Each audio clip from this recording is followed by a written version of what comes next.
বলেছেন, যারা নেইমার জুনিয়রকে ভালোবাসে না তারা ফুটবলই বোঝে না। ফ্রান্সের বিশ্বকাপ জয়ী কিলিয়ান এমবাপ্পে বলেছেন, নেইমার শুধু ফুটবলের রাজা নয়, মহারাজাও বটে। আর্জেন্টাইন গোলকিপার ইমিলিয়ানো মার্টিনেজ বলেছেন, আমি নেইমার জুনিয়রের অনেক বড় ভক্ত। আর্জেন্টাইন বিশ্বকাপ জয়ী তারকা ডিয়েগো ম্যারাডোনা বলেছেন, আগামী 10 বছরে 10 জন মেসি আসবে, কিন্তু আগামী 10,000 বছরেও একজন নেইমার আসবে না।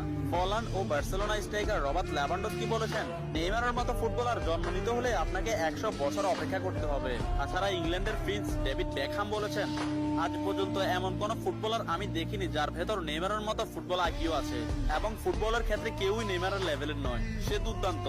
এবং আর্জেন্টাইন বিশ্বকাপ জয়ী তারকা অ্যানহেল ডি মারিয়া বলেছেন, নেইমারের সাথে যে কোনো প্লেয়ারের তুলনা করা অপরাধ। ফ্রান্সের বিশ্বকাপ জয়ী তারকা কারিম বেনজেমা বলেছেন, যারা নেইমারকে নিয়ে সমালোচনা করেন তারা ফুটবল বোঝেন না।